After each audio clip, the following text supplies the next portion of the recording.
What is going on, guys? Keith here, welcome to another video. Today we're gonna be talking about losing your first 10 pounds. I've been waiting to do this video for a very long time. I've been having struggles uploading things onto Dropbox lately, and my editor's been kind of mad at me because I haven't been able to get shit up. Right, Keith said he would upload the video yesterday, so let's see if he uploaded the video. This mother... But I'm figuring out a new way to be able to do this. Today I'm gonna get a workout in with me and my buddy Christian, who is over here.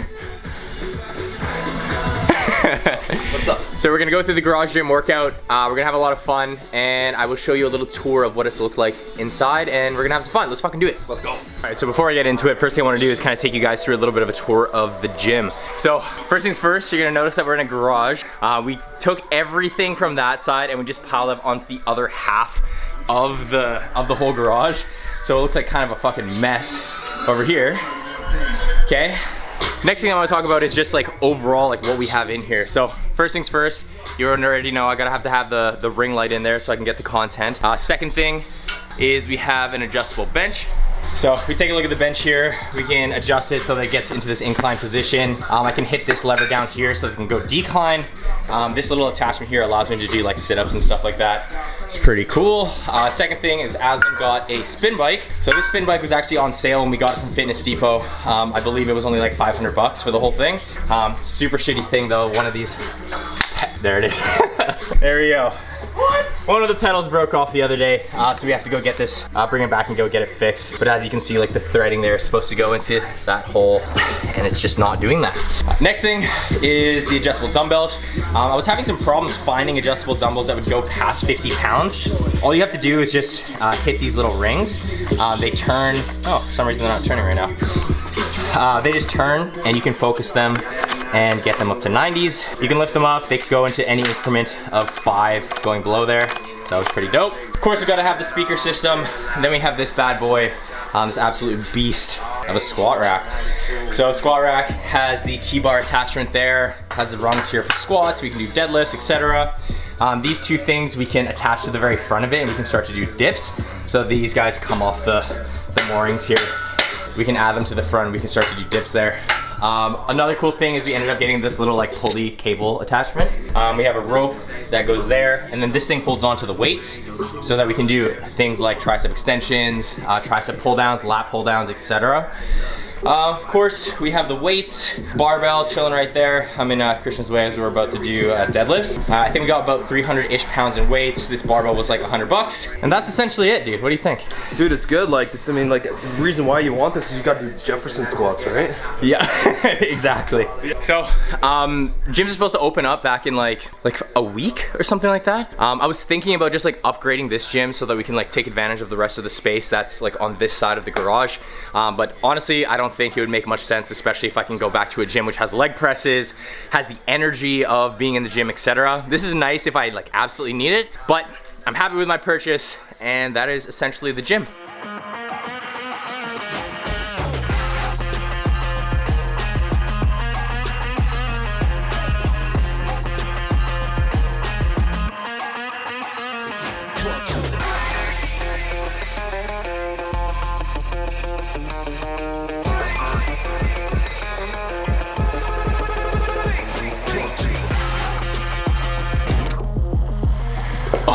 So typically I don't warm up too heavily on deadlifts.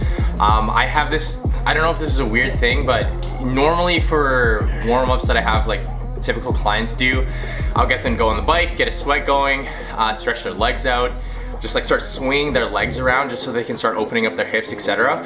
For some reason, whenever I do conventional deadlifts, I love being kind of stiff. As long as I don't have any kind of like back injury that I'm trying to ail or anything, I love being like tight and locked in like that and not being loose. It's very different than when I do squats, for example. When I do squats, I have to warm up for like a good 20 minutes, stretch everything out. But generating that power when I go into a deadlift, for some reason, I love being like that stiff kind of way. So 225 here, and we'll keep going.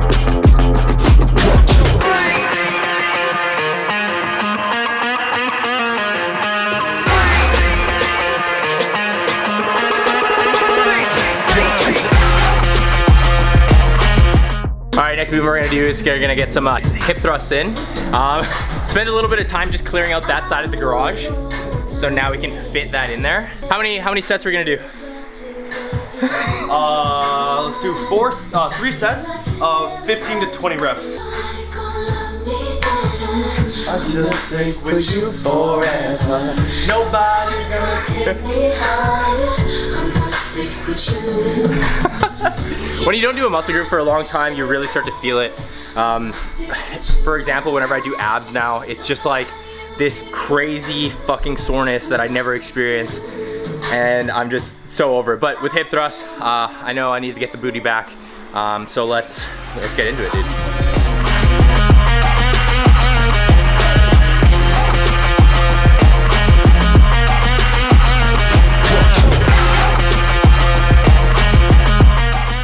All right, so we just finished up with the workout. It was a really amazing leg day. Amazing. Working out at a home gym is so different than being at an actual gym, obviously, but when you have the right people who come with you, you still have the energy. When you have the right equipment, you basically can do everything that you're looking to do and hit every targeted muscle group that you have to. Like for example, we did sissy squats. We jimmy rigged sissy squats on a barbell rather than doing leg extensions, and it actually killed. We could still do Bulgarian split squats. We could still do semi-heavy glute bridges. We could still do semi-heavy deadlifts, and I was super happy with the way this workout ended up going. Now, to be completely honest, I did spend a lot of money on this home gym like setup, but to be completely honest, I did not want to go a full month without some sort of a gym setup. To be completely honest, like, you know, I tell all of my clients, like, yes, we have to be able to do the best with what we have. And if the best that we have is no equipment at all, then we have to understand how to work out with that. If the best that we have is bands, we have to understand how to work out with that. I am thankful that I'm in a position where I can spend some money on some home workout equipment, because without that, it would have been quite hard. It would have been quite the challenge for me, but the gyms are supposed to be opening back up in about 6 days, so I'm really excited for that to finally happen. But apart from that, let's get into today's video. Now, the first thing that I want to touch on is this video is about how to lose your first 10 pounds. And I think the typical thing that people think is, all right, the new year has started. I am super excited to, you know, lose some weight, get my fitness back on track, and just get back into the routine of training. So first things first, I want to touch on when someone is looking to lose their first 10 pounds, I think the number one thing that people kind of struggle with is the idea that they have to do everything right away. Okay, they need to get their water in check. They need to be weight training 6 times a week. They need to, you know, follow a diet plan. They need to like meal prep. They need to, you know, go for runs. They need to get 10,000 steps. No, absolutely not. To be completely honest, if you're somebody who is brand new to the gym, brand new to training, brand new to understanding like their overall health and like how to make it better with any sense of the imagination, the worst thing that you can do is to go all in all at once. The reason why is it's going to lead to burnout. It's very easy for someone to make this massive change and then just go from doing nothing at all to all of these different things, which are of course helping with their overall health. But if you can't maintain it, that's what's going to be the biggest issue with everyone who joins my program. So I'm an online fitness coach, and the number one thing that I get everyone to do over the first week or 2 of them joining a program is 2 things. I want them to drink 4 liters of water, and I want them to understand the food choices that they're making right now. This gives us a better understanding and how we can change someone's eating habits or someone's training habits depending on them, all right? I can't toss somebody into some sort of training or workout program and just expect them to be absolutely perfect and never miss a thing and just like, it's not some sort of fucking assembly line of people who just come in and out, see great results, and they go out. Everyone is completely different. So what I want to do with this video, like I said, is I want to teach you how to lose your first 10 pounds the easiest way in 2022 without counting your macros, without going to the gym 6 times a week, the simplest frickin' way. So just pulled up to Sydney, and the COVID testing place is like a block down the road. Just got a text from Aslan saying it might be closed. Swear to God that I have the worst luck when it comes to things being open or closed when I'm talking about them in a YouTube video. Let's go see if it's open or closed. But I have low hopes. Low hopes.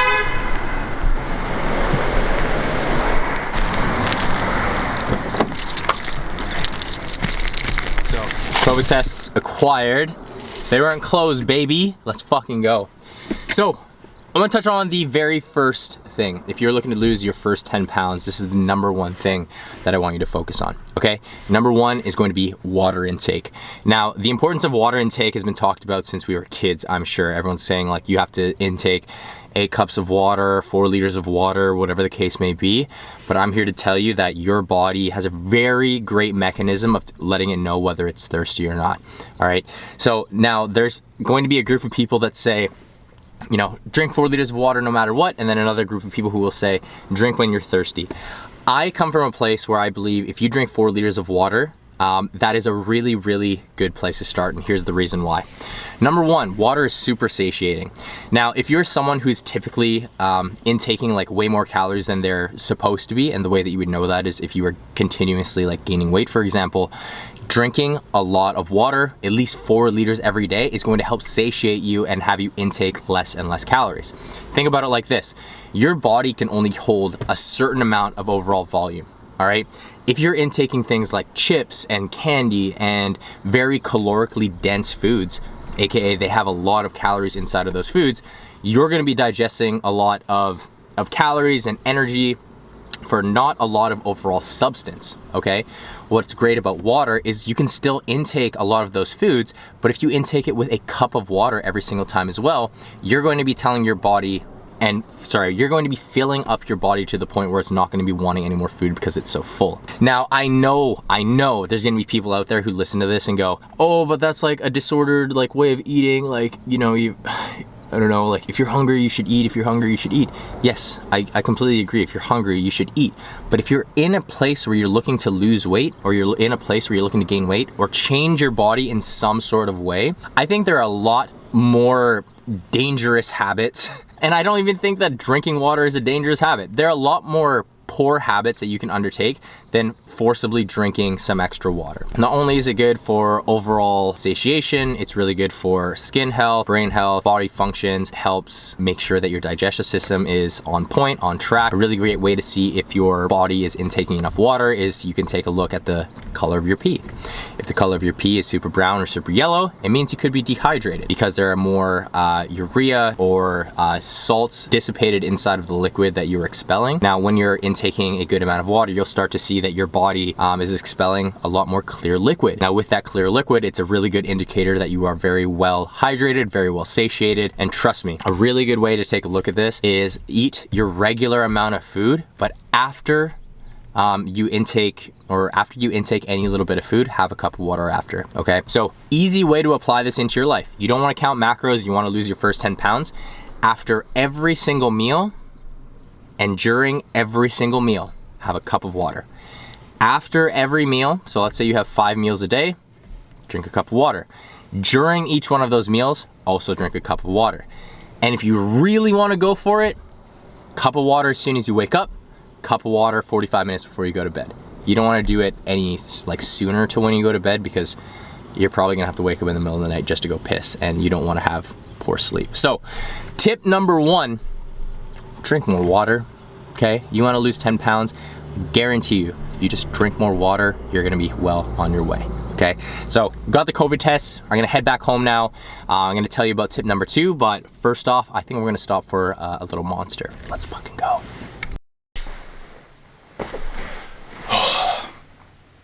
Okay, chilling in the room.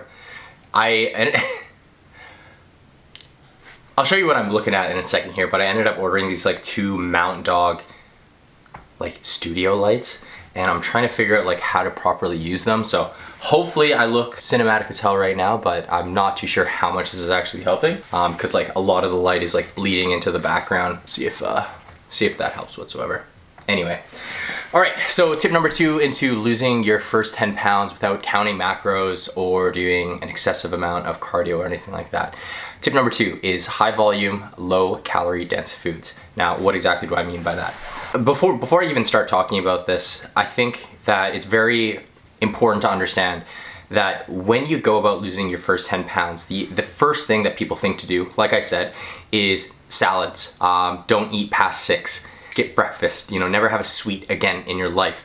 And I think that is completely wrong, okay? Especially when you understand how to track macros and how to count your calories.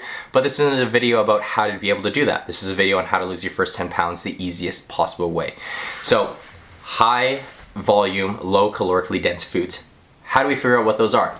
You're gonna take a look at foods like lettuce, spinach, literally every vegetable you can possibly think of. Chicken, cognac noodles are another good one. All of these things have a lot of volume of food for a lot less of overall calories. So I'm gonna show you on the screen here two things. This is going to be 100 calories worth of chicken breast.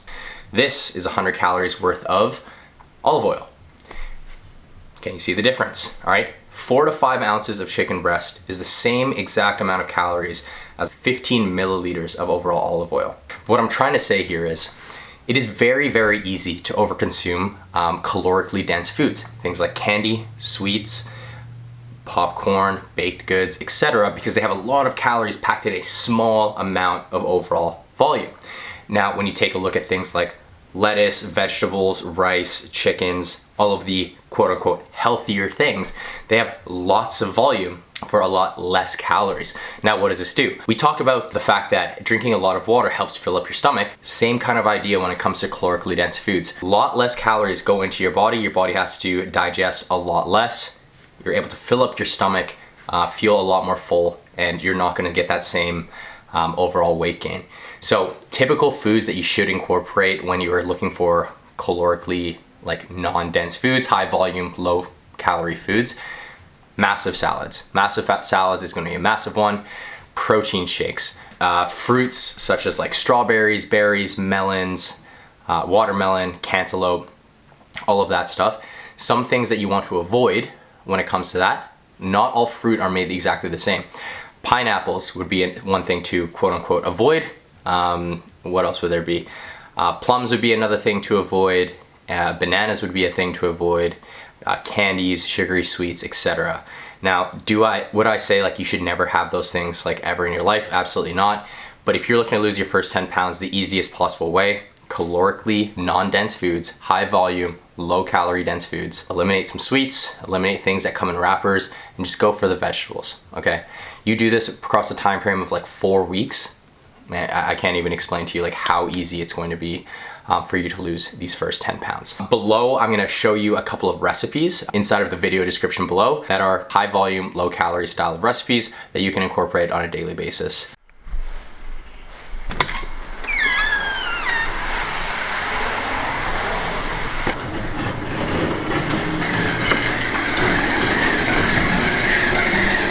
$67, $68, $69, okay. Oh! All right, so the third tip is all about movement, right? As you can see here, I have this beautiful home gym. You can see me doing some beautiful hip thrusts in the corner here, but this is not the only way that you can get movement in. There are other things that you can do. You can go to the gym, you can go for a walk, you can hit a beautiful spin bike as we have over here. There are so many different ways that you can do this that you do not need to be going to the gym.